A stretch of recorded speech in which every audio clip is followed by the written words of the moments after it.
여러분, 역사의 한 페이지를 화려하게 장식한 인물, 이성계를 떠올리면 어떤 이미지가 가장 먼저 떠오르시나요? 아마도 용맹한 장군, 전장을 누비는 무사의 모습이 먼저 그려지실 겁니다. 칼과 창으로 혼란한 시대를 해치고 새로운 나라를 세운 강력한 무력을 가진 군주의 모습 말이죠. 그런데 말입니다. 과연 그가 오로지 칼의 힘으로만 조선이라는 위대한 왕조를 열었을까요? 만약 그가 무력보다 더 강력하다고 믿었던 시대를 초월한 또 다른 무기를 가지고 있었다면 어떨까요? 오늘 우리는 바로 그 질문에서부터 이야기를 시작해보려 합니다. 고려 말의 격동기, 피비린내 나는 전장에서 생사의 갈림길을 수없이 넘나들었던 이성계. 그는 과연 무엇 때문에 칼 대신 사람에게서 자신의 운명과 나라의 미래를 보았을까요? 무력으로 새 시대를 열었다는 그의 뒤편에 숨겨진 진짜 강력했던 무기는 도대체 무엇이었을지 그 흥미로운 비밀을 함께 파헤쳐 볼 시간입니다. 단순하게 힘으로 왕조를 바꾼 한 무장의 이야기가 아니랍니다. 시대를 꿰뚫는 놀라운 통찰력으로 인재의 진정한 가치를 깨닫고 그 인재들과 함께 새로운 시대를 열어간 한 지도자의 특별한 전략과 그 전략이 빚어낸 경이로운 결과에 대한 이야기죠. 고려 말은 그야말로 혼돈의 시대였습니다. 밖으로는 북쪽의 홍건적과 남쪽의 왜구가 끊임없이 국경을 침범해 백성들의 삶을 피폐하게 만들었고요. 안으로는 권문세족들이 토지를 독점하고 정치를 농단하며 나라의 기강을 뿌리째 흔들던 때였죠. 백성들은 굶주림과 약탈에 시달리며 희망을 잃어갔고 나라의 미래는 그야말로 안개 속에 갇힌 듯 막막하기만 했습니다. 이러한 상황에서 고려를 지탱하던 기존의 질서는 이미 무너져 내리고 있었고 사람들은 새로운 변화를 갈망할 수밖에 없었을 겁니다. 이런 격변의 시기에 이성계는 탁월한 무력을 바탕으로 전장에서 혁혁한 공을 세우며 백성들의 신망을 한몸에 받기 시작했습니다. 하지만 그는 단순히 싸움에 능한 장군에 머무르지 않았습니다. 그는 아마도 전장에서 수많은 전투를 치르면서 그리고 혼란스러운 고려의 현실을 직접 목도하면서 깨달았을 겁니다. 칼의 힘만으로는 무너져가는 나라를 바로 세우고 새로운 시대를 열 수 없다는 것을요. 진정한 변화와 지속적인 번영을 위해서는 단순히 적을 물리치는 것을 넘어 백성을 위한 새로운 시스템과 이념, 그리고 그것을 실제로 구현해낼 수 있는 사람이 필요하다는 것을 말이죠. 그렇다면 이성계는 어떤 종류의 사람을 원했을까요? 단순히 싸움만 잘하는 무장이 아니라 백성들의 마음을 얻고 새로운 국가의 기틀을 마련할 수 있는 비전을 가진 인재들이었을 겁니다. 그는 어지러운 세상을 바로잡을 수 있는 새로운 사상과 학문을 겸비한 이들을 찾아 나섰습니다. 무력으로 얻은 권력은 일시적일 수 있지만 사람의 마음을 얻고 시대의 흐름을 읽는 통찰력은 영원하다는 것을 그는 본능적으로 알고 있었던 것이죠. 이것이 바로 그가 칼을 휘두르던 손으로 동시에 사람을 끌어안으려 했던 이유였을 겁니다. 이성계의 이러한 인재 중시 사상은 단순히 유능한 사람 몇몇을 등용하는 차원을 넘어섰습니다. 그는 새로운 국가를 설계하고 그 국가를 500년 동안 이끌어갈 단단한 기반을 다지기 위해 학문과 사상을 겸비한 이들을 자신의 편으로 만들고 그들의 지혜를 빌려 국가의 초석을 다지고자 했죠.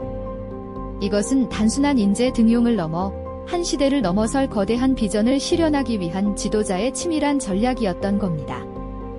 과연 이성계의 이러한 인재 경영 비법은 무엇이었을까요? 그리고 그 놀라운 전략은 어떻게 조선 건국이라는 성공적인 결과와 500년 번영이라는 장기적인 유산으로 이어질 수 있었을까요?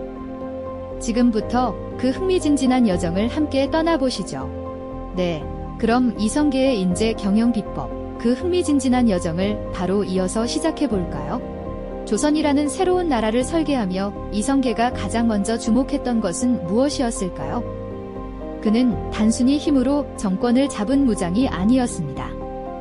혼란스러웠던 고려 말 백성들의 삶이 피폐해지고 국가의 기강이 흔들리는 모습을 보며 이성계는 칼보다는 사람이 나라의 미래를 결정짓는다는 깊은 통찰을 가지고 있었죠. 그가 꿈꾸었던 나라는 무력으로만 유지되는 왕조가 아니라 학문과 덕을 갖춘 선비들이 중심이 되는 이른바 사대부 국가였습니다. 이러한 원대한 비전을 현실로 만들기 위해서는 능력을 갖춘 인재들을 단순히 발탁하는 것을 넘어 그들을 체계적으로 양성하고 국가 시스템 안에서 적재적소에 배치하는 정교한 전략이 필요했던 겁니다. 그래서 이성계는 조선 건국 이후 인재를 활용하고 나라를 경영하는 방식에 있어 매우 중요한 원칙들을 세웠습니다. 그 첫걸음은 바로 제도와 시스템을 통해 인재를 키우고 활용하는 기반을 다지는 것이었죠. 가장 대표적인 예로 고려 시대부터 이어져 오던 과거 제도를 더욱 공정하고 효율적으로 정비한 것을 들 수 있습니다. 이전의 과거 제도는 문벌 귀족들의 영향력 아래에 놓여 공정성이 훼손되는 경우가 많았지만 이성계는 이를 개혁하여 실력 있는 인재라면 신분 고하를 막론하고 관직에 나설 수 있는 길을 넓게 열어주었습니다. 마치 굳게 닫혔던 문을 활짝 열어 숨어있던 보석 같은 인재들이 세상 밖으로 나올 수 있도록 한 것이죠. 이러한 과거 제도의 정비는 단순히 시험을 더 잘 치르게 하는 것을 넘어 국가가 필요로 하는 인재상을 명확히 제시하고 그에 맞춰 교육 시스템까지 영향을 미치는 거대한 인재 양성 프로젝트였습니다. 시험을 통해 선발된 인재들은 유교적 소양과 실무 능력을 겸비하며 조선이라는 새로운 국가의 기틀을 다지는 핵심 인력이 되었죠. 마치 잘 지어진 건물에 튼튼한 기둥과 석가래를 세우듯 조선이라는 국가 시스템을 지탱할 인재들을 견고하게 세워나간 겁니다. 또한 이성계는 국가 운영의 근간이 될 법전 편찬에도 심혈을 기울였습니다. 법전은 국가의 모든 행정과 백성들의 삶을 규율하는 기준이 되기에 이는 인재들이 혼란 없이 국정을 운영하고 백성들이 안정된 삶을 영위할 수 있도록 하는 필수적인 설계도와 같았습니다. 세밀하게 다듬어진 법전은 신하들이 국정을 논의하고 백성의 삶을 개선하는 데 명확한 지침을 제공했으며 이는 곧 예측 가능하고 안정적인 사회를 만들어 나가는 데 결정적인 역할을 했죠. 마치 복잡한 도시를 건설할 때 모든 도로와 건물의 위치를 명확히 표시한 청사진을 만드는 것과 같다고 할 수 있습니다. 이렇게 이성계는 단순히 유능한 사람 몇몇을 등용하는 데 그치지 않고 사대부 국가라는 이념 아래에서 과거 제도와 법전 편찬이라는 거대한 시스템을 구축하여 인재들이 국가의 핵심 동력으로 작용할 수 있는 토대를 마련했습니다. 이러한 체계적인 인재 경영 원칙은 조선 건국 초기의 혼란을 수습하고 안정적인 국가 운영을 가능하게 하는 든든한 버팀목이 되었죠. 그의 이러한 노력 덕분에 조선은 건국이라는 대업을 넘어 500년이라는 장구한 시간 동안 번영을 누릴 수 있는 굳건한 초석을 다질 수 있었던 겁니다. 진정으로 시대를 초월한 지도자의 해안이라고 할 수 있겠죠. 이성계는 단순히 건국이라는 거대한 목표를 달성하는데 만족하지 않았습니다. 그는 새로운 나라, 조선이 500년이라는 긴 세월 동안 번영할 수 있는 튼튼한 토대를 마련해야 한다고 생각했죠. 이는 마치 씨앗을 심고 물을 주는 것을 넘어 그 씨앗이 거목으로 자랄 수 있도록 비옥한 땅과 적절한 환경을 조성하는 것과 같았습니다. 바로 사대부 국가라는 굳건한 이념 아래에서 인재들이 능력을 마음껏 펼치고 국가의 핵심 동력으로 작용할 수 있는 체계적인 시스템을 구축하는 일이었죠. 나라를 새로 세운 후 이성계는 인재를 등용하는 데 있어 이전과는 차원이 다른 원칙을 세웠습니다. 그저 유능한 몇몇 인물을 불러 쓰는 것을 넘어 국가가 필요로 하는 인재를 지속적으로 발굴하고 양성하며 이들이 자신의 역량을 최대한 발휘할 수 있도록 견고한 틀을 만든 겁니다. 그 중에서도 가장 핵심적인 제도는 단연 과거 제도였습니다. 이전 고려 시대에도 과거는 있었지만 조선의 과거는 새로운 국가 이념인 유교적 소양을 깊이 탐구하고 실무 능력을 겸비한 인재를 선발하는 데 초점을 맞췄습니다. 이는 단순히 시험을 통해 사람을 뽑는 것을 넘어 조선이라는 나라를 이끌어갈 지식인 계층의 정체성을 규정하고 그들이 나아갈 방향을 제시하는 중요한 기준이 되었죠.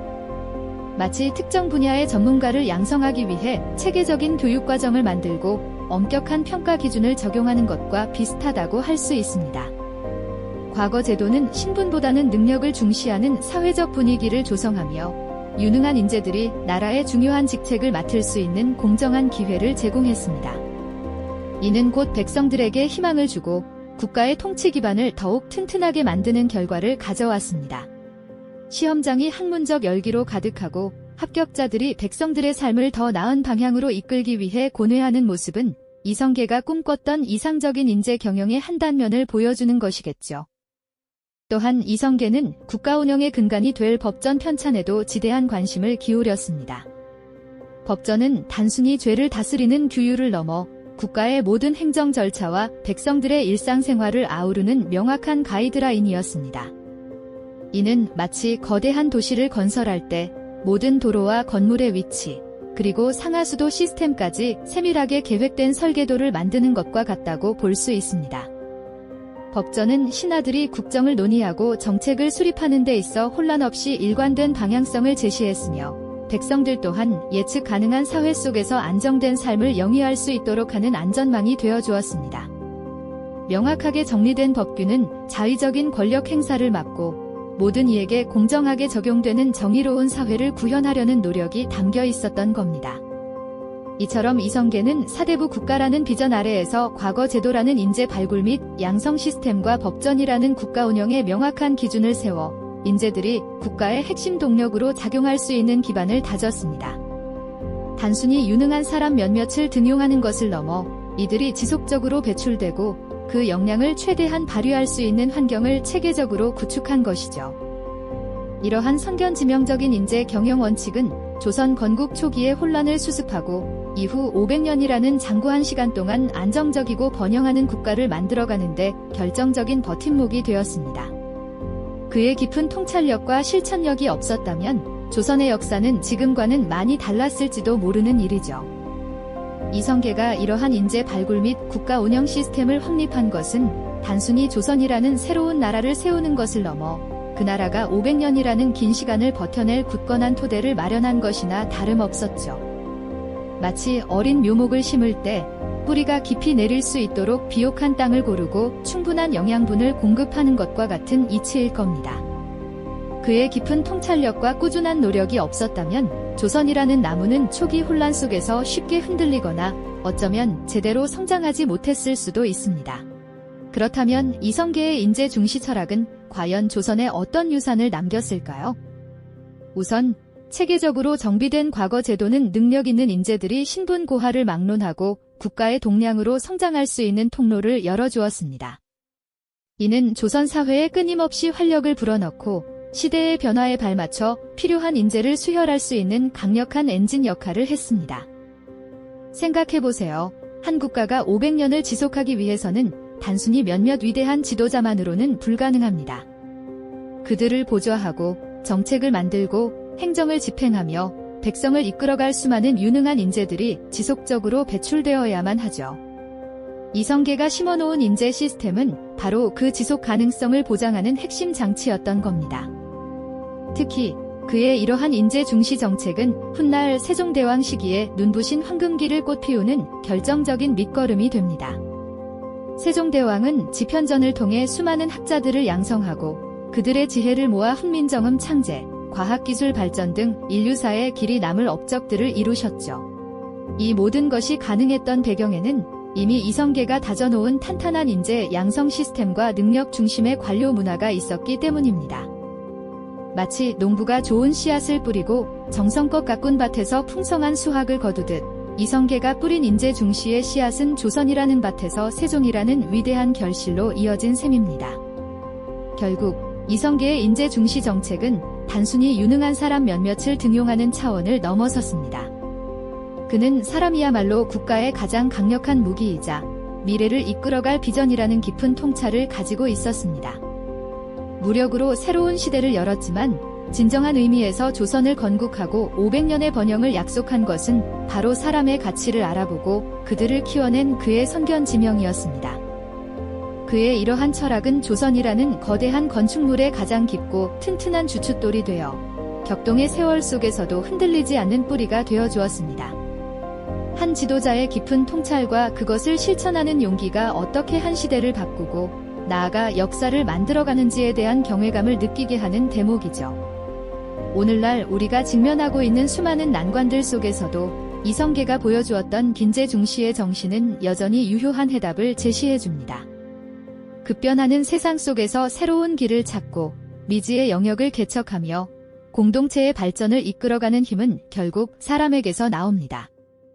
어떤 조직이든 어떤 국가든 가장 중요한 자산은 바로 그곳을 구성하는 사람들이며 그들의 역량을 키우고 적재적소에 배치하며 그들의 지혜를 모으는 것이야말로 지속 가능한 성장의 핵심이라는 깨달음 말입니다. 이성계의 이야기는 우리에게 시대를 초월하는 인재 경영의 지혜를 가르쳐주고 있는 것이죠. 이 영상이 도움이 되셨다면 좋아요와 구독 부탁드립니다.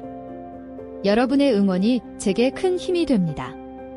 다음 영상에서도 더 유용한 정보를 공유하겠습니다. 감사합니다.